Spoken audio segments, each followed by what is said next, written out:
Live ના માધ્યમથી અંદર મેં ફેસબુકમાં ઓપન ચેલેન્જ જે તમને જે કરી હતી હં.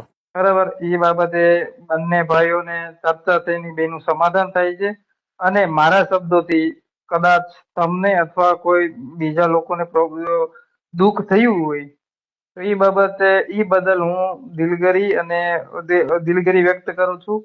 હવે પછી આ બાબતની કોઈ મારું નામ લઈ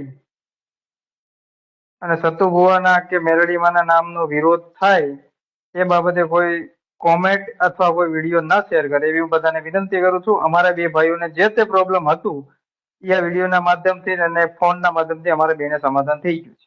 અને જે મારા સેવકોને દુઃખ થયું એનું તમે એવી માફી માંગી લો. હું મેલડીમાંની હા, માફી એ માંગુ. બાબત જે તે સેવકોનું દુઃખ થયું હોય, હાલાકી મેલડીમાંનો તમે વિરોધ નથી કર્યો, છતાંય જો સેવકોને કોઈ પ્રોબ્લેમ થયું, મારાથી દુઃખ થયું અથવા મારા કોઈ શબ્દથી એમને દુઃખ થયું તો એ બાબતે હું દિલગીરી વ્યક્ત કરું છું. માફી માંગુ. બરાબર ને? સારું, હા, માફી માંગુ છું. બરાબર.